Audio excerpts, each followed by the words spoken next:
Hello students, welcome to the next video of biology class. In the last video we discussed about the structure of the cell and we were studying some cell organelles. So continuing with the same, today we will discuss the next cell organelle, which is Golgi bodies. Golgi apparatus, as I told you that inside the cell there is a nucleus, and all these specialized structures which we call the cell organelles, they are all membrane bound, covered with their own membrane. And then we have discussed last time about the endoplasmic reticulum and mitochondria and ribosomes, right? So continuing with the same, this Golgi bodies, they are also originated from endoplasmic reticulum, and they can be present either singly in the cells. In animal cells and plant cells, they are present in both the cells in somewhat this form. The structure is somewhat like this, okay? And sometimes they can be associated with endoplasmic reticulum all throughout the cell as single unit. So in case of plant cells, this Golgi bodies may be known as, or is known as, dictyosomes. Golgi bodies, or you can call it as Golgi apparatus. And in plant cells, this Golgi bodies is also known as dictyosomes. Dictyosomes. The structure of Golgi bodies, basically it consists of three parts, or you can say it is formed of three parts. Either it is flattened sac like this, flattened sacs. Then it is known as cisternae. Cisternae. They are flat and sac-like structures, filaments, in the form of filaments, like this. Or you can say tubular, filamentous, and arranged in the form of a sac. We call it cisternae. Or sometimes there may be round spherical bodies which bud off from the endings, and we call them vesicles. Vesicles. There may be cluster of vesicles, or sometimes there may be a large vesicle, and that can be called as vacuole. So in Golgi bodies, the structure may be in the form of cisternae, that is flattened sacs, or it may be in the form of round spherical bodies we can call as vesicles, or maybe single large vesicle we will call it vacuole. So you can refer your book where they have explained all the three shapes. The Golgi apparatus occurs in the form of filamentous rods which are supposed to be originated from endoplasmic reticulum, okay, and these are of various shapes, and as I told you, they may be hollow tubular structures, then it will be called as cisternae, and sometimes it is associated with the minute round bodies, we call it vesicles, and if it is little more larger and single, then we call it as vacuoles, okay. And as I explained earlier, Golgi bodies in plants are specifically known as dictyosomes. Next comes their function. The function of Golgi apparatus is secretory, that is secretions of the cell.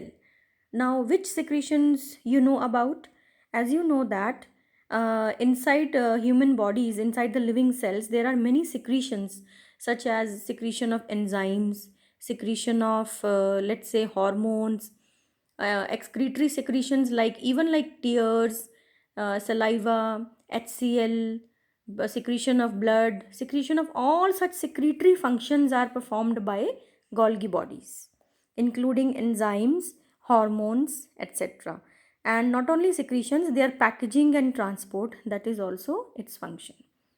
Okay, coming up to the next organelle. Next organelle is lysosome. Lysosome, also known as intracellular digestive centers. Lysosomes are round spherical bodies which are scattered. Basically, they are present in animal cell, they depend upon the function of the cell. According to the function, there may be more or less lysosomes. They are small spherical bodies, and they have fluid filled. They are fluid filled, membranous bodies. The fluid contains enzymes. We call it lysosomes. Lysosome, and they are fluid filled. The fluid filled, the fluid which contains enzymes, and the main function is, there are many functions. The most important is it helps in digestion, digestive functions. Then it also digests the repaired, the broken out parts. Suppose there is some broken out parts in the cells, then all those parts will be digested by lysozymes. Okay, lysosomes. So the main functions you can see: lysosomes, they are small vesicles of different shapes, and they contain digestive enzymes. They destroy and digest foreign substances, both extracellular as well as intracellular, whether present inside the cell or outside the cells. They can digest the stored food. Suppose cell doesn't get anything to eat, or during unfavorable conditions, then whatever is present inside the lysosomes will be used up by the cell itself. Okay, so that is why it is also known as suicidal bags. See, many damaged cells present which are rapidly destroyed in the cell, and they can be dissolved by the lysosomes. So hence they are also known as suicide bags. The next cell organelle is centrosome and centrioles.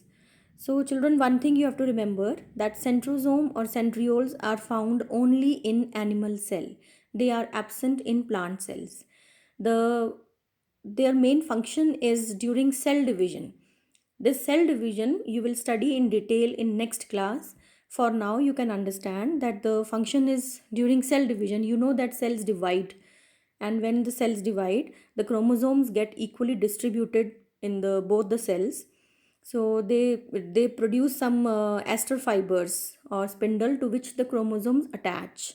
They are present only in animal cells, and their location is near nucleus and somewhat at right angles. Their shape is like this. Each centrosome, I'll write this side, centrosome is encloses centrosome encloses one or two round bodies which we call as centrioles. Centrioles means one centriole, another centriole. Okay, and they have like this, they give out aster, the star like streaks which form the spindles, and we call it centrosome. The organelle is centrosome. It is found only in animal cell, and it is absent in plant cell. The next cell organelle is plastids. Plastids are found only in plant cells. Plastids are the largest cell organelle found in plant cells. They are absent in animal cells because they are associated with trapping of the solar energy. The plastids, the largest cell organelle in plants. So that day we have drawn little bit plant cell, and I told you that plant cell have a thick cell wall, right? So here these plastids, they are also double membrane, means double walls, double membrane. This is outer membrane, this is inner membrane, and it consists of stacks of what we call thylakoids. You will study later on in detail. Fine. And these plastids are basically, they contain pigments. Pigments, that is the coloring substance. Pigments. According to the pigment present in the plastid, it can be of two types. One is chloroplast, which is green in color, and the other one is chromoplast, which is colors other than green, like yellow, red, orange, purple, blue. Fine. And sometimes the plastids are without any pigment. Without pigment, we call it leucoplast.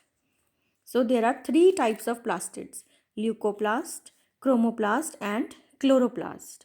Leucoplast, colorless, they have no pigment, and they basically take the function of storing. They store starch. For example, potato has large amount of starch. Cells of potato have lots of leucoplast in them. Chromoplast refer to colored plastids, like I told you, yellow, orange, and red.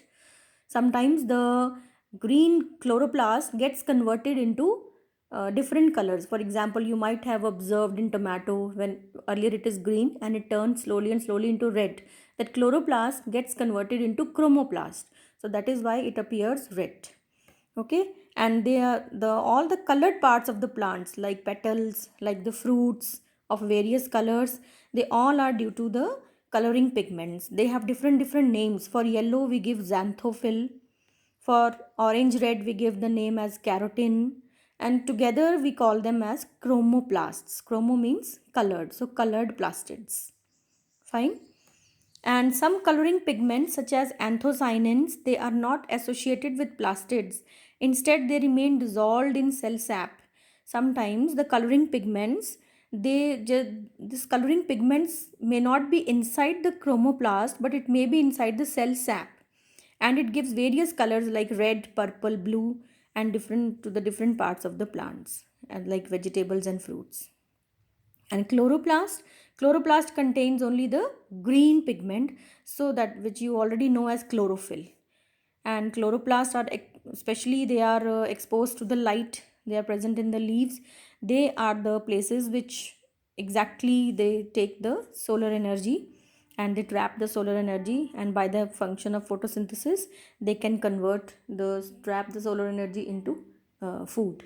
Okay, so two organelles, earlier you have read mitochondria and chloroplast. Both these organelles, they have their own DNA. They have their own DNA means they can divide by themselves and they can replicate their copies. They can produce more copies of their own. So today we have read few more cell organelles, that is Golgi bodies, which have the function of secretions of the cell, lysosomes, which help in digestion, intracellular digestion, as well as destroy the foreign particles, and even they can digest the cell's own the waste products of the cells. That is why we call them suicidal bags. Then we have read centrosome and centrioles. They are present only in animal cell and they help in during cell division. Then you read about plastids, and I told you that plastids are present only in plant cells. Based upon the coloring pigments, they can be leucoplast, chromoplast, or chloroplast, and their main function is accordingly. Leucoplast they store, and chromoplast they provide coloring substances, and chloroplast help in photosynthesis. They contain green color. They are present only in plant cells. Thank you, and wait for the next video. God bless you.